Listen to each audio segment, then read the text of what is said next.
Hello, everyone. We are live and delighted to be here. Thank you, everyone, for joining us. And I am Katie Sager, CEO of Harmonica, and we have an incredible panel for you today on bolstering your immune system. There's probably no other moment in our lifespan that it's been more important. So I'm thrilled to be here today with Jarrow, our client partner who's hosting this incredible webinar, and some experts that are some of the smartest people I know. And really go deep from one end of the spectrum into how our immune system works and what we can do to really bolster it and get strong for the long haul.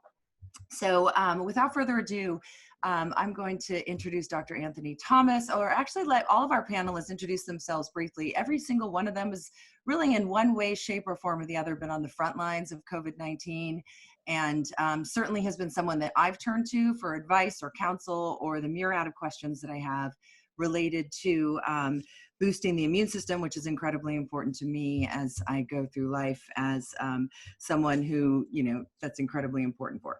So relative to our introductions, Dr. Anthony Thomas from Jarrow, which is over 4 decades of experience being one of the leading companies in supplementation. It's an honor to have you here. Can you give us a quick introduction? And then we'll go around Dr. Mary, Vanessa, and then we'll dive into some of our questions.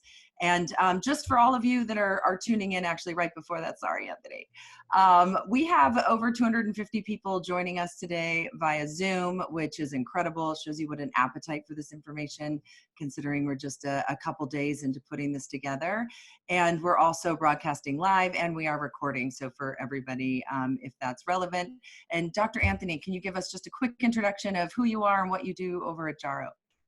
Yeah, so I'm Dr. Anthony Thomas. I'm the Director of Scientific Affairs here at Jarrow Formulas, an international dietary supplement company. And as you mentioned, we've been around for more than 4 decades, founded in 1977.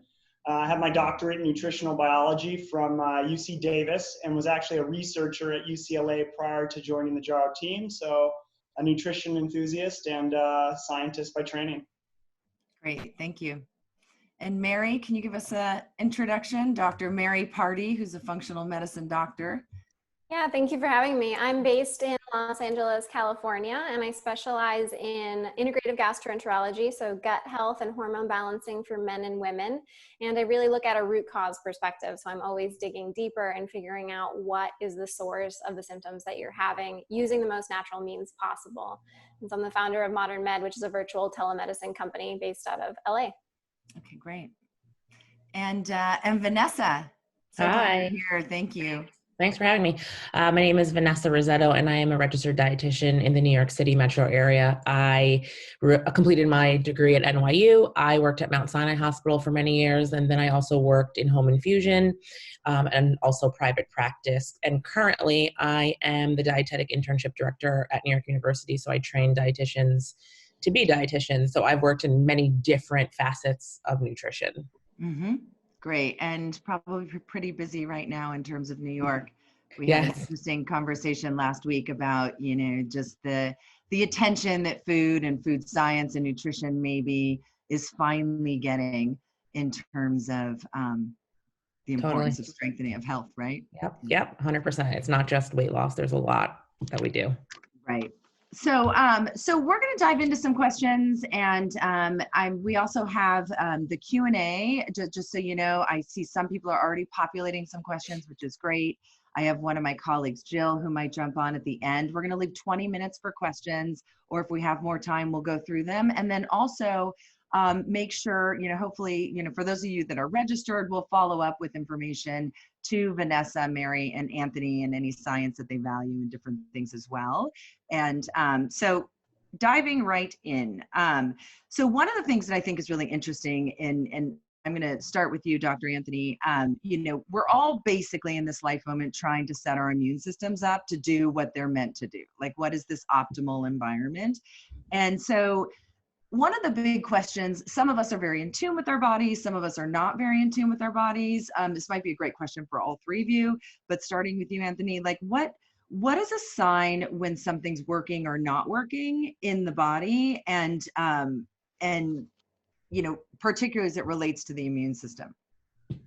Right. So the role of nutrition in supporting immune function, it's been well established for a long time. And so inadequate nutrient status of any essential vitamin or mineral has the capacity to impair immune function to some extent. So a sign things might not be working well, or at least as well as they could be, is that you're getting sick more frequently. You have increased risk of infection and illness. And not only that, but the illnesses tend to last longer and may be more severe because your immune system is not able to respond adequately to resolve that challenge.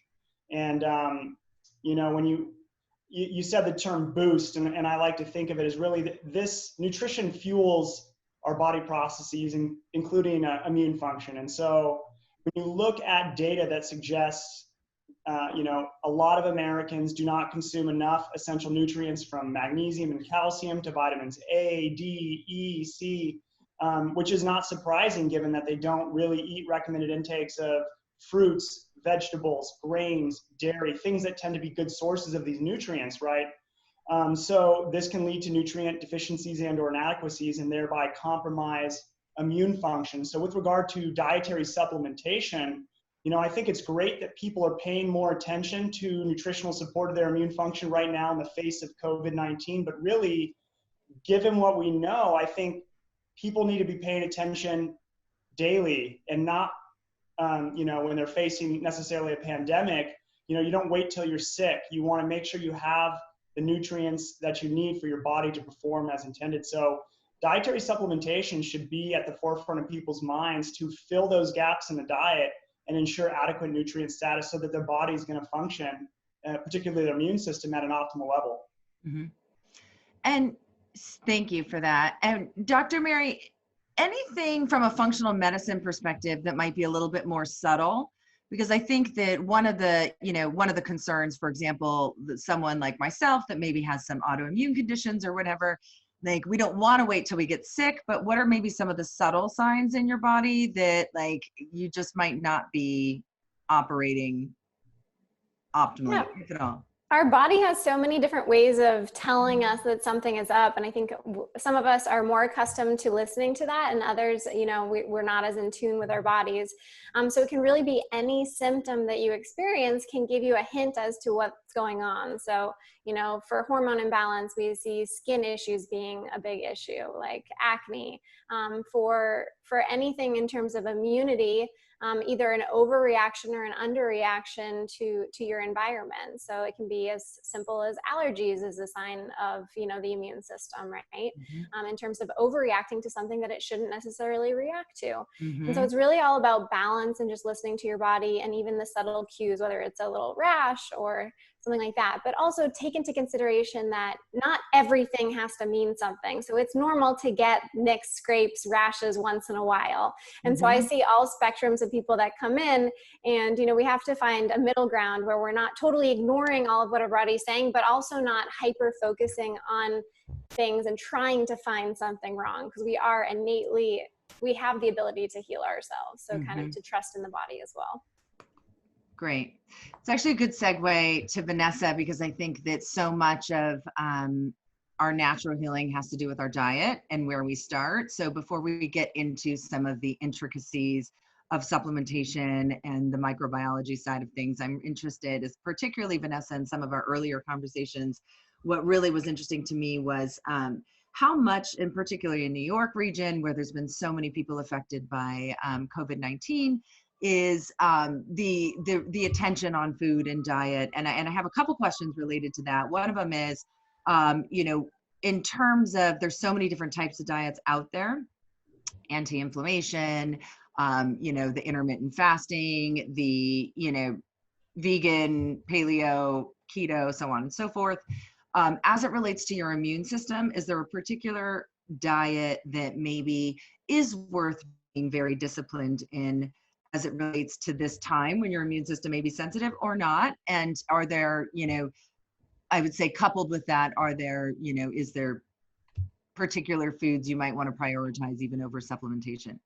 Well, to Dr. Mary's point, right? You have to listen to your body and not one diet isn't for everybody, right? So maybe some people really benefit from intermittent fasting, and there's nothing wrong with that. And some people really benefit from, you know, a keto diet, perhaps. I mean, you know, I'm still questionable about that, but still, maybe they do. So I don't think that it's one size fits all. I think that we need to remember that, you know, even the American Academy of Lifestyle Medicine says, right? Like if we change our behavior, change our lifestyle, as as Anthony says, you know, like we are eating fruits and we're eating vegetables and we're exercising and we're getting a lot of sleep, then those supplements can help fortify this nice base that we have, right? And so I caution people, you know, like something that we need to do right now about being really disciplined in what we're eating. I mean, just read an article there, we're having like meat shortages. And so if somebody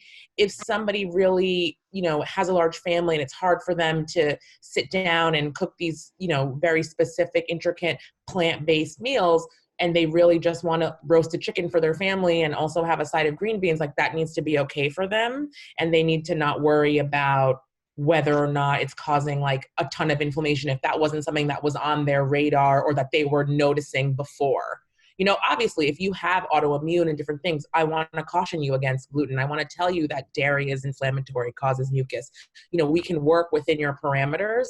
So I always like to have a very like long conversation with people so I could figure out what works for them so that it's attainable and it's relevant for them. Mm-hmm.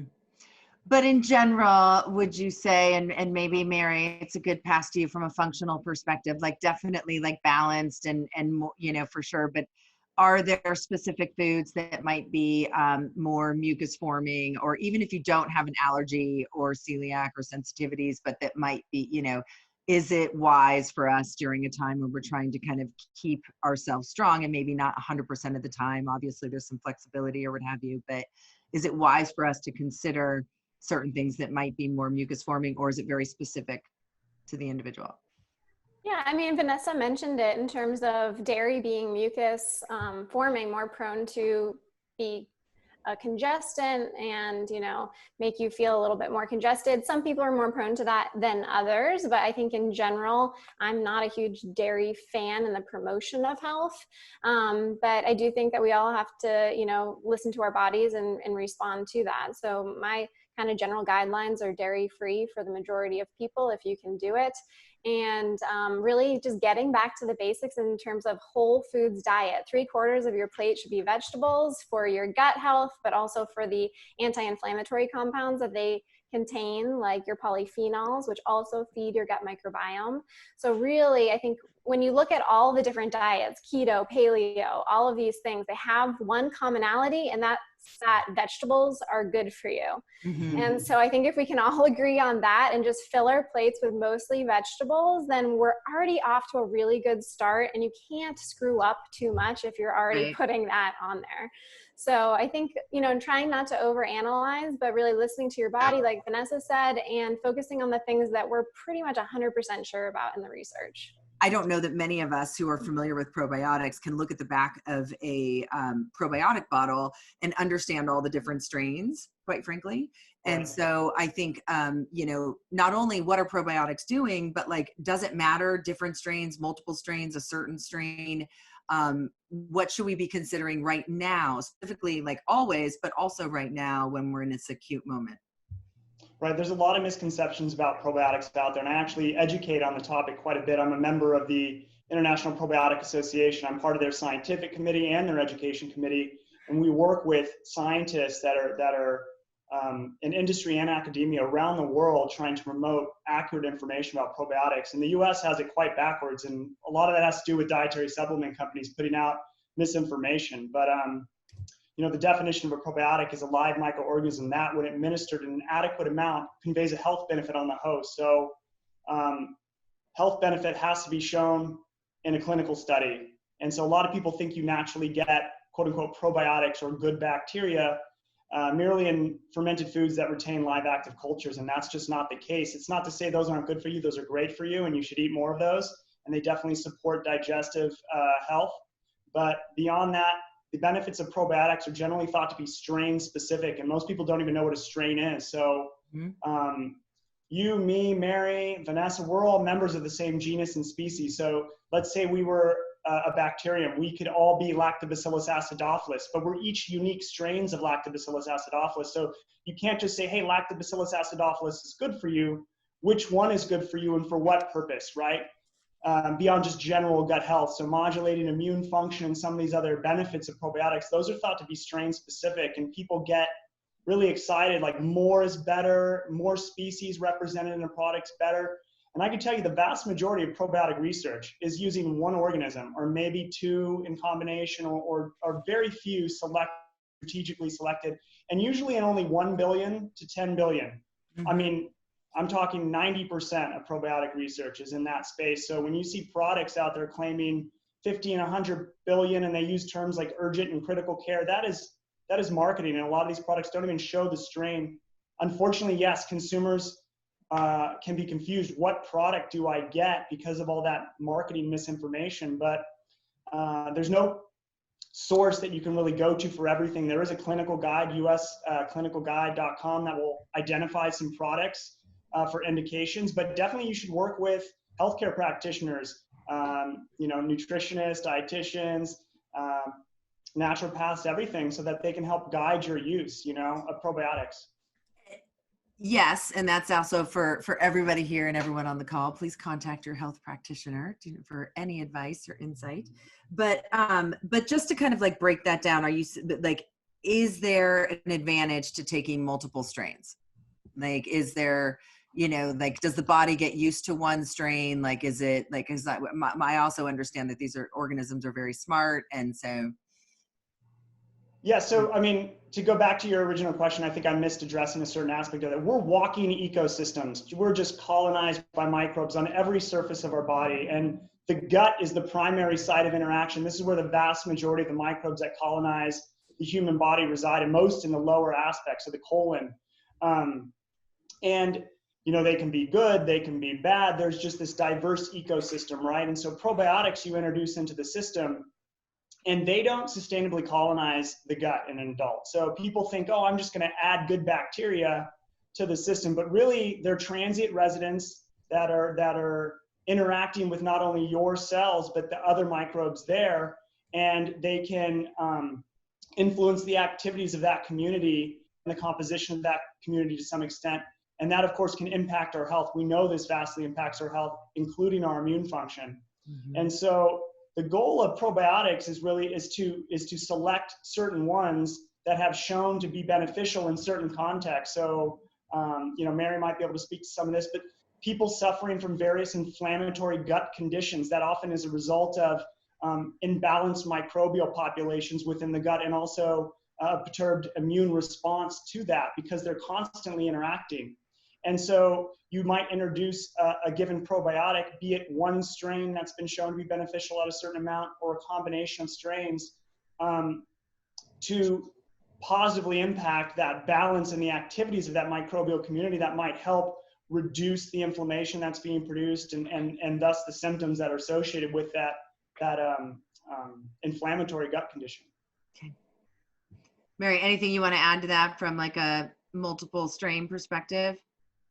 Yeah, well, like Anthony was talking about, a lot of the research is done on just a couple strains. So it's really hard to do research on multiple strain products because you have no idea what's actually affecting the person or the outcome. Mm-hmm.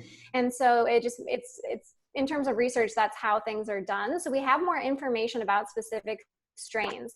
In terms of multi-strains, could there be beneficial effects when you have accumulation of strains? Sure, there could be. We just don't have as much evidence on them. And I also view strains of probiotics like keys to doors. So you would never just give somebody a random key and say, hey, this is the key, go open the door. Well, is it the key to that door, or is it a key to another door? And so if you're looking to target constipation versus diarrhea versus immune system versus, inflammatory bowel disease, you're going to use a different key or a different strain of probiotic. And it's that specific. And so we have to have a more targeted approach. And the thing that I see most common is people go to Whole Foods, they go to the grocery store, they pick a probiotic off the shelf because they're looking for a probiotic. with no intention of what it's actually supposed to be doing for them or what their goals are in their health maintenance. And so I think if we kind of shift that, because you wouldn't just, well, I guess some people do, but you wouldn't just pick another supplement off the shelf and be like, yep, I'm just going to take this random herb because it's an herb and herbs are good for you, which some people do. But ideally, you're targeting something specific. I don't think people should be on supplements in general all the time. You really should be picking why you're taking what. Otherwise, you kind of have polypharmacy from a green perspective. So getting a little bit more in tune. I can also talk to the strain level if we want to go into that. Yeah, I mean, I think that what we can do is follow up with some folks, but I think it's really interesting. I think that there's something very interesting around just like prescriptive probiotics and different strains. And I think that it will certainly be, I can see some questions populating, and I think it'll be, you know, how do you know, right? Like, I mean, certainly a functional medicine doctor like yourself or a microbiologist like yourself, but I think also there are some deeper questions around what do you, you know, it's not like a doctor's prescribing probiotics. They're actually sending you to just, oh, you should take a probiotic. And so I think there's like almost like what you're saying is supported by all the science and makes perfect sense. And then there's sort of the intersection of the world, and we go and we take one off the shelf. And of course, Jarrow's the one I trust and has been around the longest, which is great. But also there's so many out there. Like, how do you know? And how do you know what strain you need? Like, even I would say I wouldn't know what strain. I know my problems are, but even right now, as someone who's like above average educated, I don't know exactly what strain. So we can table it, but it's interesting. And maybe come back to it, because there's a lot of questions around, well, there's a lot of questions coming through around probiotic protocol. And I think, Vanessa, also this would be around food, probiotics, everything. But, you know, what's coming through is, should we take probiotics on an empty stomach? Should we be taking them throughout the day if there's so much bacteria that's working together? You know, pre-pro, all of that. So I don't want to sidebar too far into that, but I do think it's really important as we look at food and supplementation is around the when, because I certainly think that, like, when are the high times of absorption? When should you take probiotics? Which, Anthony, Mary, you might have some thoughts on. What food should we eat versus taking a pill because we absorb them better through nutrition? Why don't we kind of lean into that right now? And I'll shape it if these are coming through. You know, back to what Anthony and Mary are saying, it really depends, right? If you are starting a probiotic and you're really bothered and it causes a lot of GI upset, maybe you're going to take it with food just to start, and maybe you're going to take it every other day. And then as time goes on, you can take it, you know, on an empty stomach. It needs to be specific to whatever is going on with you. But I just have to say that, you know, I worked at Mount Sinai Hospital, which is like a top GI hospital in the country with really great GI specialists who follow this same idea. Like, not everybody needs a probiotic. People who do need probiotics, it needs to be very specific to what your symptoms are, and you can't just go and take one off the shelf. So I think that is the narrative that needs to be going around. So how do you guide people, Vanessa? So if someone comes to you, like even right now, like if they've maybe they're in a home where someone's had COVID-19 and they're trying to keep themselves strong while they're a caretaker for that person, or they're an essential worker, or they're recovering from COVID-19, which we have some people on here. Like, what is the, like, I understand it's very personal, and I understand that, you know, there are tests that people can take, which we can get into, and all of that. So I know we're speaking to some of like the foundationals, but what are the like absolutes? You know? So yeah, like, you know, we know that Jarrow is a company that we can trust, and they make a great probiotic. And for me, I know I learned working at Sinai, you know, there's a lot of guys there, researchers that are really trying to understand gut function and immunity and how it works. And we think we know what a healthy gut looks like, right? And we think we know that D3 and a probiotic together helps the function of a healthy gut, right? Helps that to function. So we can take a supplement. If you don't have anything going on, you're just a regular individual, you don't, you know, you move your bowels normally and you eat fruits and vegetables and you're relatively healthy, that's a great thing to have every day. D3 probiotic, take that in the morning, get yourself going. Sure, that, you know, I can prescribe something like that. Go ahead, Mary. Yeah, Mary, please. And I think what I'm also interested in is, like, let's say I'm recovering from the flu or coronavirus. Like, what should my diet, you know, like, if we're looking, like, what are those protocols? Because maybe you do have a damaged or a leaky gut. Or if you have a leaky gut, is it better to take it in a liquid form versus a pill form, or does that matter? I understand understanding that every person is unique and that like there's no sort of blanket, I guess I would say. Mary, anything you want to? Yeah, I just wanted to jump in because I feel like if we miss this, then people are going to be disappointed and not know that they're disappointed because they don't know what they missed. But in terms of strain, there are a couple strains that have been well researched for antiviral properties. And so I just wanted to mention those. So Bifidobacterium lactis, HN019. HN019 is the important part of it because that's the strain piece of it. Mm-hmm. And so that one has been shown to increase natural killer cells, which are your cells that are a part of the innate immune response, which is the first part of the immune system. So like the first thing that your immune system does is it starts to respond with specific cells like your natural killer cells, their first line, if you want to think of them that way. And so then there's another one, which is Lactobacillus rhamnosus HN001. And a study that looked at that supplementation for just 3 weeks found that they increased natural killer cells by 147%.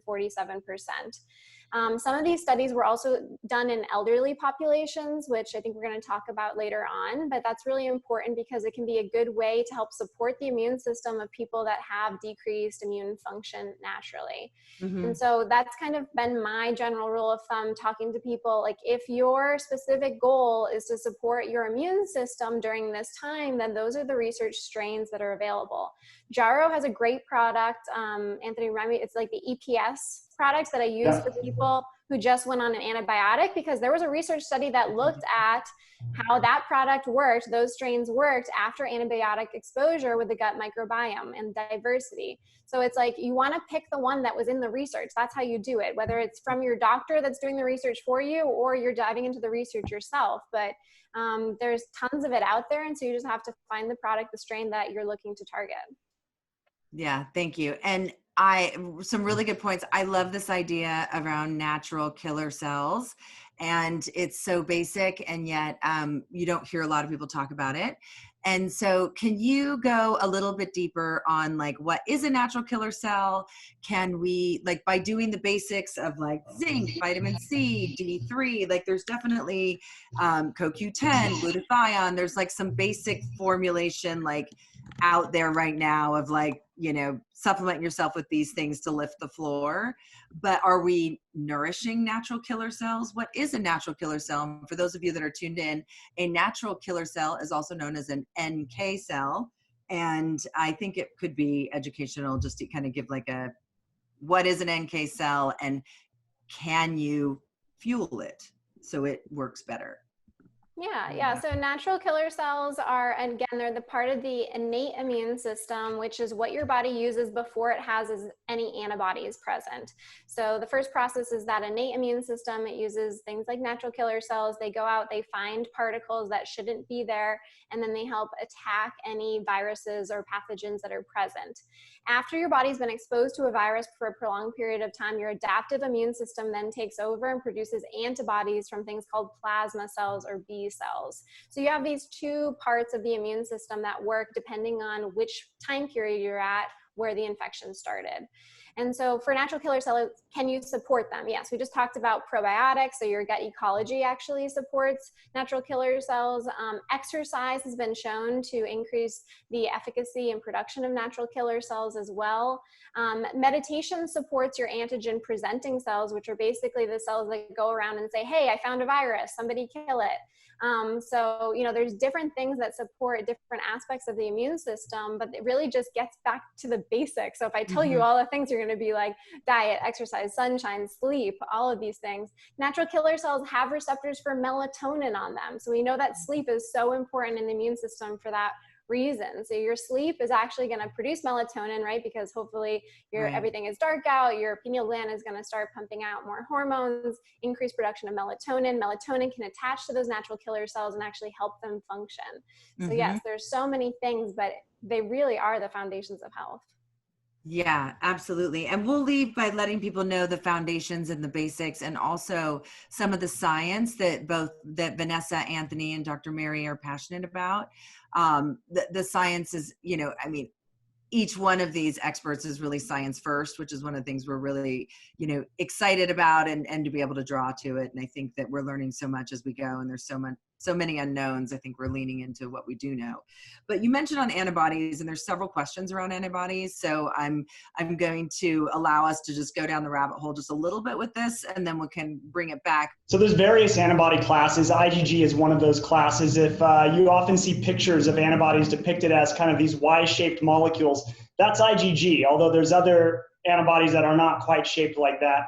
And these are the primary antibodies that are going to be produced in circulation by those plasma cells, which are derived from B cells, part of your adaptive immune system. And that comes later in the immune response. You know, you have your non-specific innate immune system responding to various microbes, including viruses that are encountered by the system. And those cells communicate with adaptive immune cells, and they'll present what we call antigens to those cells, which are components of those pathogens. And they'll see, does it, like a lock and key, like Mary said before with the probiotics? Well, the antibodies are specific to a specific portion of a pathogen, a protein on that surface, say. And so once you build some adaptive immune response to a virus, you'll start detecting antibodies in the blood. And so that's probably what people are hearing in the news right now. So when you convert, you become something called seropositive. That means you can detect antibodies in the blood against a given pathogen. And so many people that may have been infected with COVID-19, they can measure antibodies in the blood. And so that's what the system, they're trying to rev up that testing so that way we can screen who's experienced COVID-19 versus who hasn't. Do they have antibodies? The question that remains, though, is antibodies often play a very important role in adaptive immunity and immunity to future insults. But at present with COVID-19, they just don't know, are those people sufficiently immune to reinfection, or how long does that immunity last? And so you might think of something with, so when we get vaccinated against something, this is to provoke an adaptive immune response. So we produce antibodies against a given pathogen. And that way, if we encounter that pathogen in society like the flu, then we can potentially respond to it better, fight it off, either not get sick or at least not as severe or not as long. So the response in antibody production by the immune system, though, is in part a result of your nutrient status. And so you mentioned these various key nutrients: vitamin D, vitamin A, vitamin C, zinc. These are all important. And so if you have inadequate status of any of these nutrients, you might see compromised function of cells, compromised antibody production in response to a pathogen or a vaccine. I mean, that's a very common outcome that they look at in research. They'll measure responsiveness to a vaccine to see, hey, how is somebody's immune system working? If we give an elderly person a vaccine, what is the level of antibodies they produce? And if they have better nutrient status, they'll produce more antibodies to that, and that will probably convey more protection. Mm-hmm. From an IgG perspective, Mary, is there anything that, I guess two questions, anything that you might add to Anthony's comment, but is there anything that we can do, or is it all the things that we're talking about that sort of make up sort of a healthy immune system that would then support our, IgG? And relative to, I know that there's so many unknowns related to COVID-19, but let's say that you are testing positive for the antibodies. There's a flu shot every year because of so many different strains of flu. Do we have any knowledge right now in terms of all the different strains of coronavirus? There's a lot of information out there. And Vanessa, you might, also just firsthand have a lot of information on this as well. But do we know if we're showing antibodies, if we're actually showing any level of immunity, or is that just sort of left up to the only time will tell? Yeah, they don't necessarily understand it yet. So it's sort of just left up to time. But with regards to the IgG, we know, or we think we know, that some foods, like if we're eating more like fruits and vegetables and things, they might be able to help support that and help us to fortify our immunity. So it goes back to what we've all been talking about from the start of this webinar, is more fruits, more vegetables, more sleep, more exercise, more sun helps in your immune response. So basically we're all coming out of this coronavirus. Yes. Our best yes. selves. Our best selves. Our best selves. Yeah. Our best selves.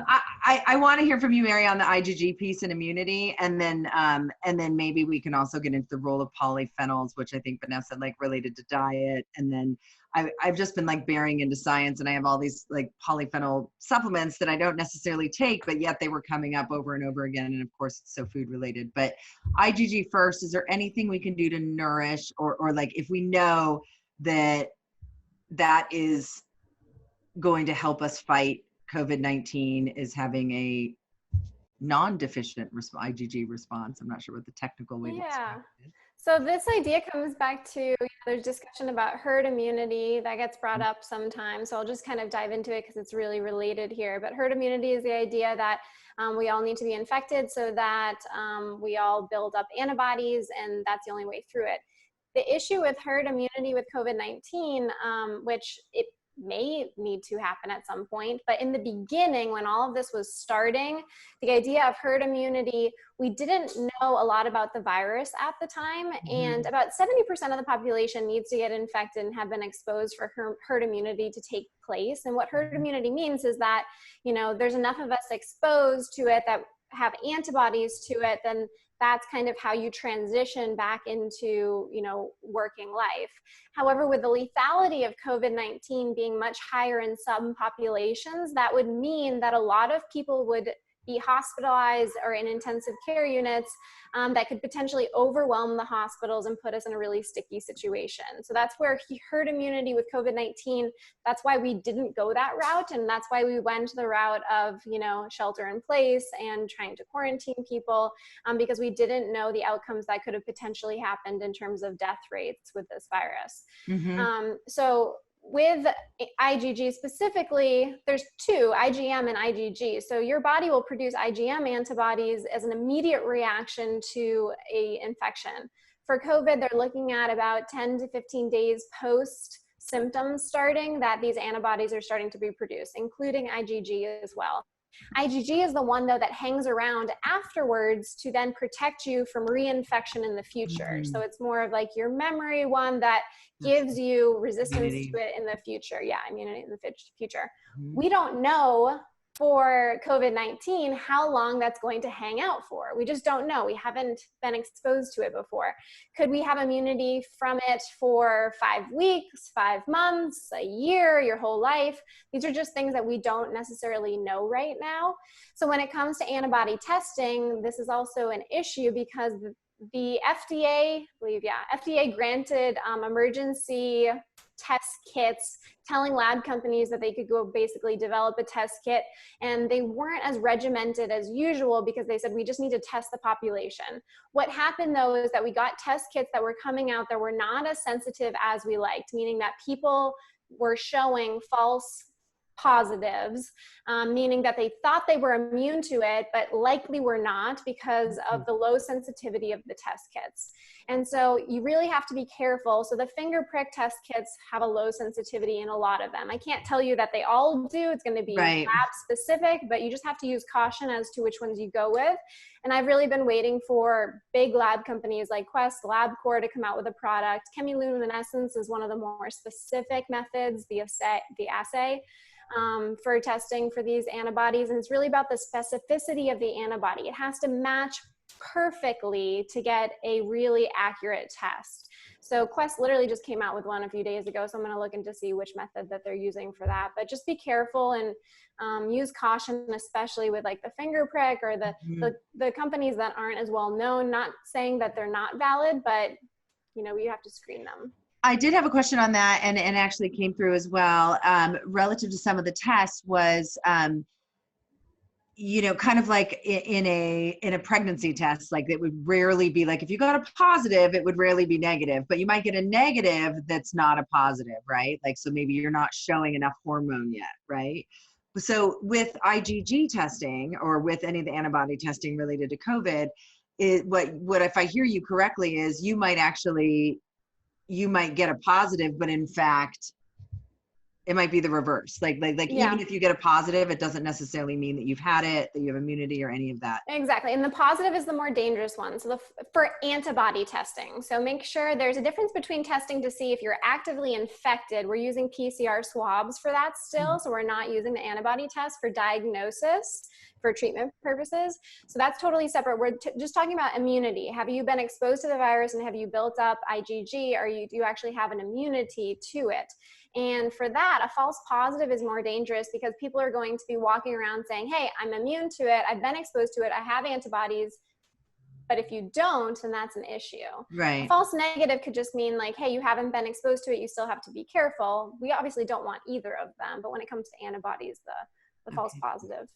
Anthony and Vanessa, if you want to, and Mary, just give me like a real high note on vitamin C. First, what's happening in the body and, as it relates to immunity.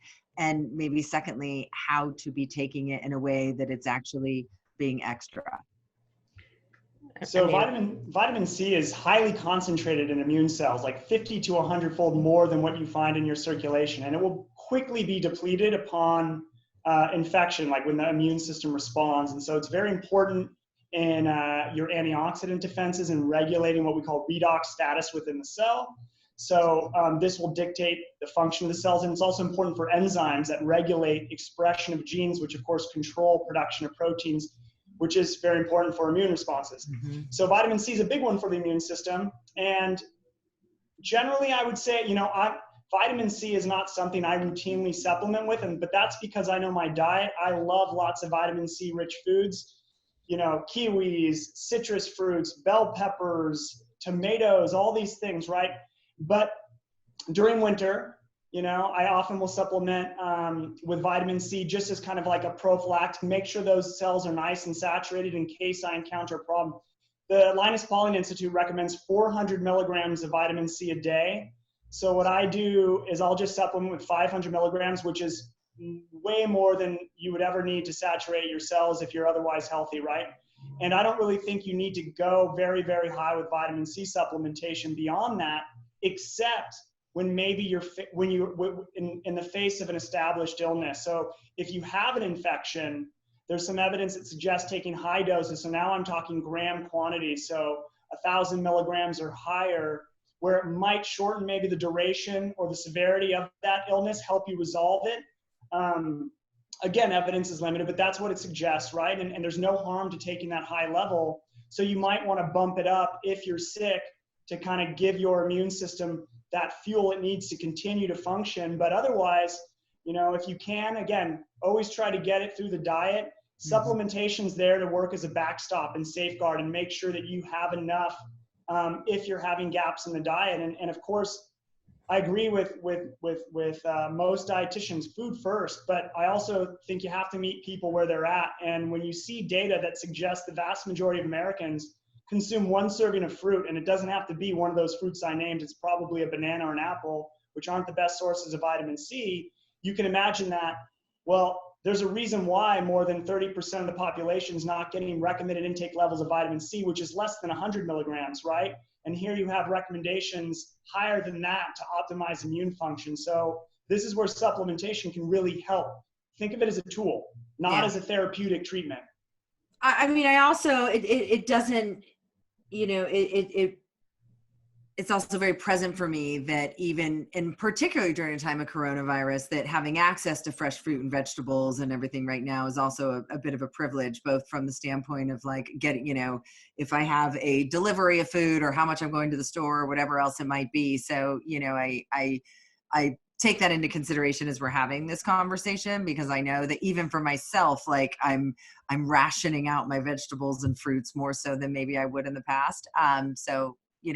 But with that, Vanessa, do you think that, I'm curious, like for some of the most complex cases that you have, and like particularly being on the front lines with so many people that are either trying to stay strong for their loved ones or have been sick, is in the absence of being able to change the past in terms of their diet, or I know many of the things that we've talked about is sort of the duration of the future, right? And Anthony, you've talked about this. It's not like there's no silver bullet. It's the accumulation of like a proper diet over time and good sleep over time and supplementation over time. But in the absence of time in the past, what are you recommending to people, Vanessa, right now that either are sick, recovering from being sick, trying to avoid getting sick, like from a supplementation perspective, in addition to diet, but knowing you can't reverse the past? I mean, I go back to the probiotic, the D3. I caution a little bit about like the zinc and the vitamin C. I know that there's place for it, but I also know that COVID is this really bizarre inflammatory response, and everybody's body responds differently, and people just need to be educated. So if I find that somebody has definitely like high health literacy and I can talk them through it, then definitely steer them in that path. But I know that, it's not one size fits all. So definitely the D3, definitely the probiotic. And then, like Anthony says, like not just an apple and a banana. Like, Yeah. Diversity foods. Sure. Yeah. Diverse. Those there are ways to get a lot of diverse fruits and vegetables without a lot of cost. So I try to educate people on that as well. Maybe Mary and then Anthony, if you want to give your perspective of, if there's specific things that should be taken on an empty stomach, if there is value of like drinking that lemon water on an empty stomach in the morning before you go in and, actively activate your digestive system, like what makes sense. And a lot of it specifically is the protocol of empty stomach versus after you've eaten, and knowing that there are going to be variations, but what are the knowns?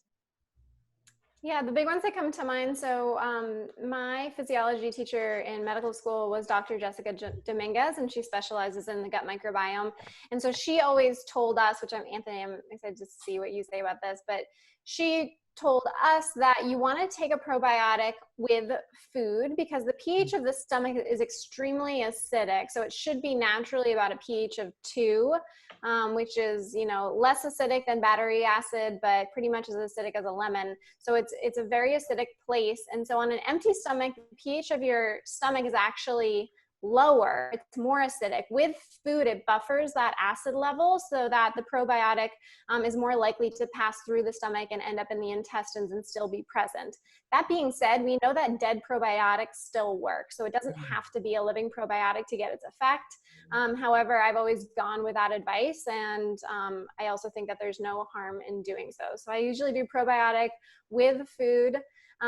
For things like zinc, you must take zinc with food. I mean, unless your doctor told you otherwise for some specific reason, but majority of the time zinc you want to take it at the beginning of a large meal. So after like the first bite of food, you should take it. If you wait till after a meal, I usually say skip it and wait till the next meal, because you can get something that I called zinc tummy, which is a lot of cramping and abdominal discomfort depending on the dosage and the form of zinc. So zinc is an important one as well. Usually your fat-soluble vitamins you can take with food because they need fat to be absorbed. A lot of the products are going to contain fat within them if they're fat-soluble, so usually that takes the guessing game out of it, so you can take it with or without food if it does. But vitamins A, D, E, and K are all fat-soluble, so typically they have to be paired with some sort of fat if they're not already included in the supplement. Vitamin C is water soluble, so you can take it with or without food in most cases. Yeah, so I'm only going to disagree with one of those recommendations. I'll say I fully agree with everything she said, and I'll add a distinction to the probiotics now. Zinc is best absorbed on an empty stomach, and I absolutely agree with Mary though that one of the reasons people don't like taking it is because it can cause some gastric upset.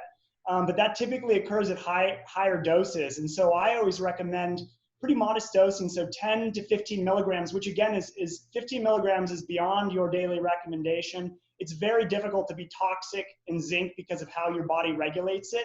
But to optimize absorption, I'd say take a modest dose, like 10 to 15 milligrams on an empty stomach. And of course, if it causes trouble, take it with food. But there's things in food that might interfere with its absorption. There's something called phytate, and that's present in grains, so rice and cereals, beans, legumes, nuts, seeds. These things can bind zinc and other minerals and prevent their absorption. So if you want to optimize your zinc, I typically recommend a modest dose on an empty stomach, and if it causes issues, take it with food. With probiotics, yes, stomach acid, and then also your production of digestive enzymes, pancreatic juices, and bile secretion, which is elicited in response to food intake. we consider these natural barriers to the survival of ingested organisms. Remember, we ingest organisms every day, and they're not all good for you. Remember foodborne illness? Yeah, that's often caused by microbes that we ingest.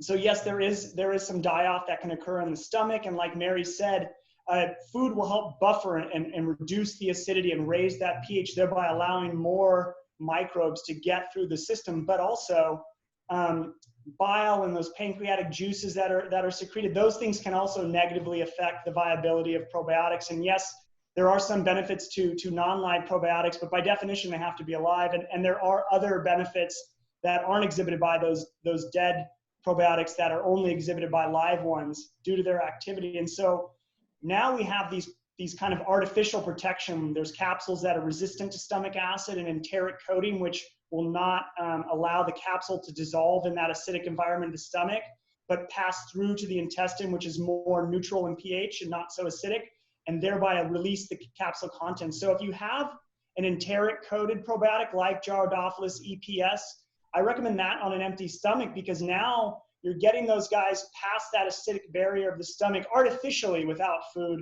and you're not eliciting bile and secretion of digestive juices that can negatively affect their impact. But again, you want to take it with food if there's none of these artificial protections that are leveraged by dietary supplements, right? And again, any fat-soluble nutrients, so even beyond your fat-soluble vitamins, there's other essential nutrients, lutein, zeaxanthin, astaxanthin, popular dietary supplements. Those you all want to take with not just a meal, but a fat-containing meal. So think avocados, olive oil, nuts, because that really helps facilitate their absorption. And often it's the amount of fat that's more important than the type of fat, which comes into play if there's small amounts provided. But you really want to think the form of what you're taking, the ingredient form of a dietary supplement, and then the dosing of it, because that might impact how it's going to be absorbed by the body, handled by the body. It's probably better to take your zinc, like, just a couple milligrams at a time, like 5 milligrams spaced 3 times a day or something like that, right? And then you're much less likely to have stomach upset. But you know what? People just don't want to do that. And so you have to weigh compliance issues with optimizing absorption. So it'd be actually better if you take smaller doses of a lot of minerals, particularly, and separate when you take them, and take them at multiple times. So that like taking 500 milligrams or a gram of calcium at a time, that is not a great idea, I think. You're not going to absorb the majority of that calcium. And people do it and they think, oh, I've taken 1,000 milligrams of calcium, I don't even have to think about it anymore. But when you've only absorbed maybe 20% of that dose, you still need to get calcium through your diet. And so it's probably better to use some smaller dosing when you can. Yeah, it actually brings up an interesting question, and I want to make sure I'm not missing any questions here. Does minerals in general help absorption of nutrients in food? So is there a relationship between minerals and absorption of nutrients? So certainly in the contribution they make to your physiologic functions and processes, but as far as a direct impact, a lot of minerals can interfere with each other as far as absorption goes, which is why maybe a multi-mineral supplement, a one a day pill is probably not the best approach to optimize your nutrient status. And yeah, you want to make sure your body has adequate nutrition. So something like vitamin A, you could see in not in the US, but in developing countries, people that are, especially children that are vitamin A deficient, have a compromised intestinal function, diarrhea, and so their body is not absorbing a lot of the nutrients from their diet, and this leads to secondary issues that causes significant morbidity and mortality in those communities. So absolutely it's important, but there's also some direct interactions if they're literally in the gut at the same time. Yeah. There's it's such an interesting conversation. I mean, and certainly both from a functional medicine and microbiology and food science and nutrition science perspective, the integration of it all, it's like, with everything, there's sort of like somewhere in between is probably that perfect thing. But I do think that more to be revealed in terms of the, specifically around zinc. And I know we didn't even get to the isophores, which is really interesting to me in general, but I want to make sure, Jill, if there's any question that is coming through from the audience or Facebook Live that we want to make sure to address. And while you're coming through with that, and I'm conscientious of time, there is one question here that just because it's probiotic related, and I'm sure a lot of people do have it, is should you take probiotics when you're taking an antibiotic? And, I have read at different times is when that's important, but can you give us a breakdown? Because that's come through a few times. I think that's a helpful, It's an emphatic yes, and I'll tell you why.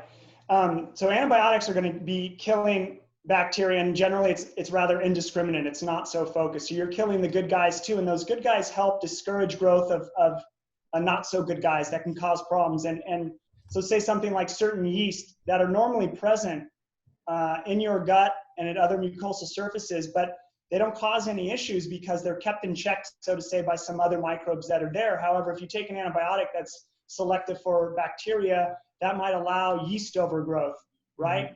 And so you want to be taking probiotics because they're not there to replenish good bacteria directly. They're there to discourage growth of opportunistic pathogens that can kind of spread their wings and stretch out once they have more room after an antibiotic. So antibiotics are actually risk factors for dysbiosis, is what we call an imbalance in these microbial communities. And it actually increases risk of, say, vaginal dysbiosis, which is clinically known as bacterial vaginosis and can lead to various other problems.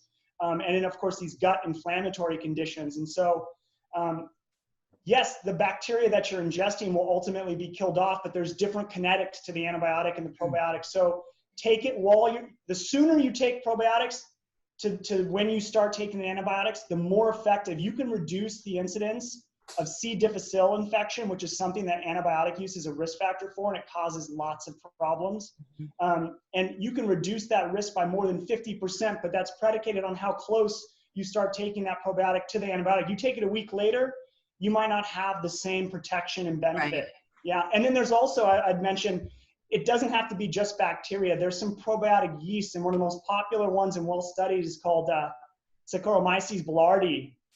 And that one is essentially resistant to many commonly used antibiotics. And so you can take that in addition to a bacterial probiotic, and that one will be less resistant to the effects of the antibiotic and still help discourage growth of not so good bacteria and help discourage that imbalanced microbial community that antibiotics can be a risk factor for. Right. So, want to be conscientious of the time. I have one more question for each of you. For those of you that have joined us for the past hour, thank you so much. We will certainly be following up with you if you're registered in terms of getting you information on each one of our panelists and the science and some of the high-level recommendations that they're making.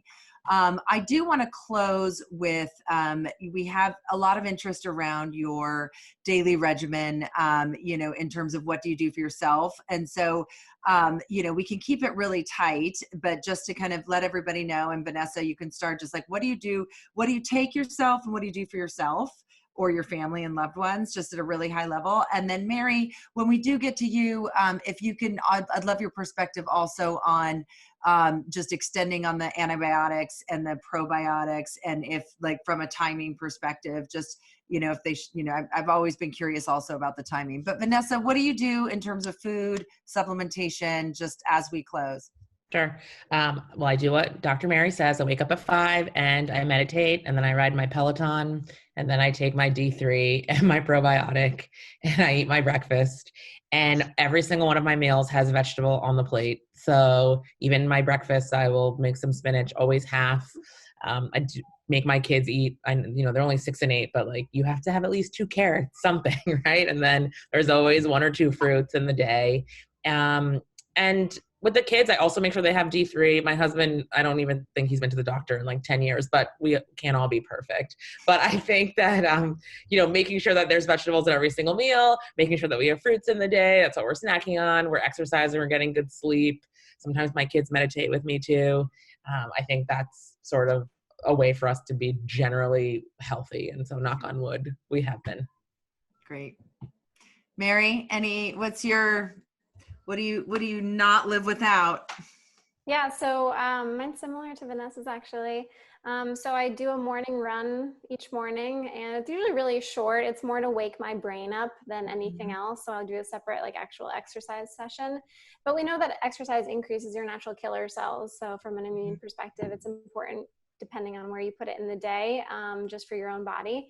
And then I also do matcha. Typically, I go between matcha and coffee, to be totally honest. But matcha has EGCG in it, which is a zinc ionophore, which we didn't talk about, but it helps No, but shuttle. EGCG is Yeah. interesting, huh? So it helps shuttle zinc into the cells so that it can have its antiviral properties, reduce viral replication in the cells. And then EGCG has a ton of research on it for a whole host of other things too. So it's not just a zinc ionophore. And then I also take vitamin D. I take quercetin, which is another zinc ionophore. I take vitamin A as well occasionally. So most of these I am pulsing depending on where my levels are at and what I'm trying to do.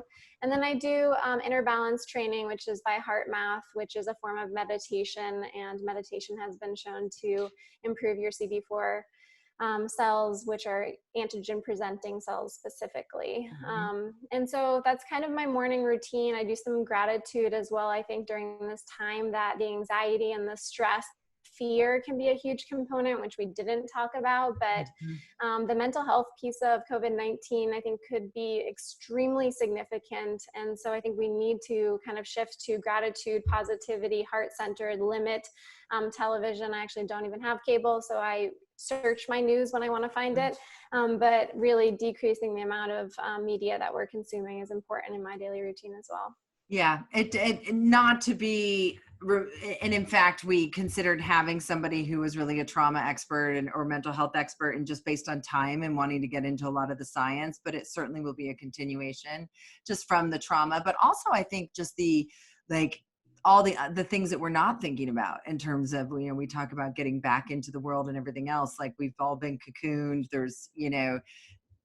There's immune, potential in terms of what we've been exposed to. There's so many different mental health things, anxiety, social anxiety. So it's like a whole panel within itself. But lastly, Anthony, like I think you shared a lot about what you do in terms of your regimen, and but is there anything that you just can't live without on a daily basis, where you just feel totally off if you haven't taken it? Or Yeah, I'd probably overwhelm most people if I gave you my laundry list of supplements, and maybe I need to post that separately for people to see and why. Some ingredients that I think everybody would most likely benefit from supplementing in their diet is lutein and zeaxanthin, as well as vitamin K2, MK7. Most everyone in the Western populations tend to have inadequate status of these nutrients, and lutein and zeaxanthin should be considered vitamins.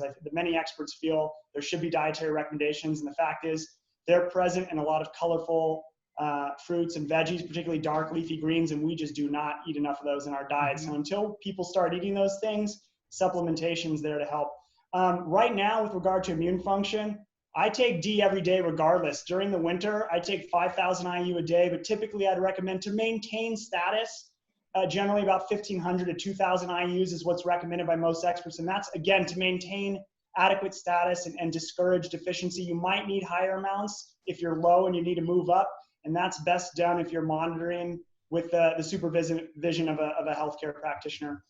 Zinc I take generally every other day on an empty stomach. Right now I'm taking it daily, again, just because it's winter, cold and flu season. I'll probably go back to every other day soon.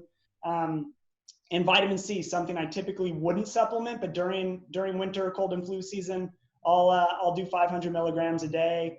And I haven't gotten sick yet, cross my fingers, but I'd probably bump that up to 2 of our tablets, which is 1 gram of it a day. And then I take lots of other things, but I'll leave it at that.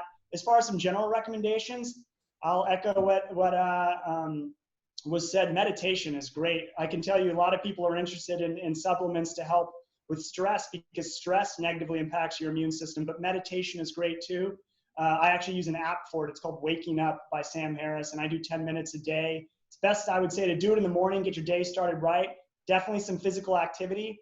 And then people are always concerned about what they're eating, but it's also when you're eating. I would generally say, condense the time window each 24-hour period for which you're eating. Try to limit what you're eating to 8 to 12 hours. This is like time restricted eating. Some people might refer to it as intermittent fasting. It's not really a fast, but eating within that window, I think, is better, and you should just generally eat from kind of more to less. We do the opposite. We kind of eat less to more, and in reality, you don't really need a big heavy meal right before you're going to bed, because your body is already prepping to not have food come in the system biologically. So then you get mixed kind of signals and that miscommunication can lead to metabolic problems. Given the time, I'm going to wrap it up. First, I just want to say thank you to each of you. You're all so smart, and really thank you for enriching our audiences on that, which I feel is incredibly important today and ongoing.